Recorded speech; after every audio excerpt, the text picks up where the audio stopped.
3 minute ये recipe बनइबे रुटी परोटा सबुथिरे आपण खाई परिबे देखिबे बहुत ही टेस्टी बनिबो।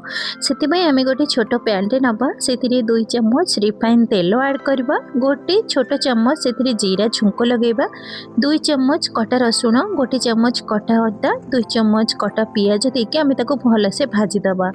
एठी टिके हल्का भाजी आसिले आम से ऐड करबा 2 चम्मच कटा कैप्सिकम, 2 चम्मच कटा टमाटो मु एथिरे ऐड करिछि। सब जिंस को भल से मिसेकी भाजी दबा।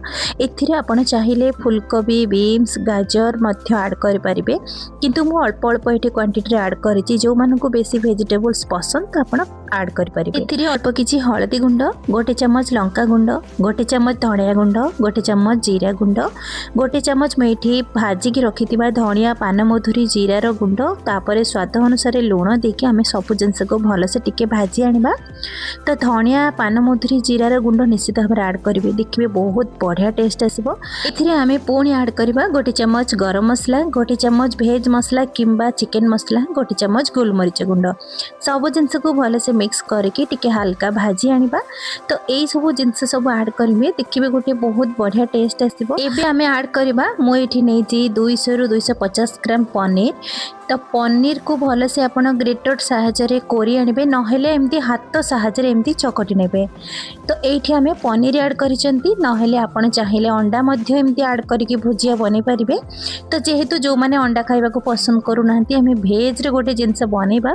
तो मु एठी नॉर्मली केमती जल्दी बनेला भरी मु एमती पनीर रो बनैछि। तो पनीर को सब हाथ रे एमती चकटी सल्ला परे ताको एबे ऐड करबा, आ ताको 2 रु 3 मिनिट एमती भल से भाजी नबा। देखिबे पनीर रो टिके पानी छाड़वा स्टार्ट हो जिवो। तो आपण पनीर को ड्राई हैला पर्यंत एमती मसला सहित भल से भाजी आनिबे। भाव में सुखिला ही आसीबो आ झुरा झुरा मध्य ही आसीबो। तो आपण एमती जानि परिबे। तो एठी आमे 2 चम्मच ऐड करबा पिज्जा सॉस किंबा पिज्जा चटनी निहाती भाव में ऐड करेंगे, तार गोटे बहुत बढ़िया टेस्ट आसे। तो पिज्जा सॉस ऐड कर सारा पर ताको भल से टिके एमती मिक्स कर नबा। एठी आपण चाहिए मैगी मसला अल्प किछि किंबा चीनी मध्य टिके ऐड करि परिबे, नहेले स्किप करि परिबे। तो मु एठी अल्प किछि धनिया पत्र ऐड करिछि। तो सब जिनसर मु क्वांटिटी कम कम नैछि, आपण चाहिए अधिक नै परिबे। एबे हमें सब जिनस को भल से मिसई नबा आ गैस रे फ्लेम को बंद कर देबा। तो एठी हमर बनी गला भेज अंडा भुजिया किंबा 3 मिनिट रे बनेला भली भुजिया आपण रोटी परोटा सहित पिलांको स्कूल टिफिन रे मध्य देई परिबे किंबा घरे ब्रेकफास्ट रे मध्य देई परिबे। पिला गोटे रोटी जगह रे 2टा रोटी मागी मागी खाइबे, देखिबे बहुत ही खुशी खुशी रे खाइबे।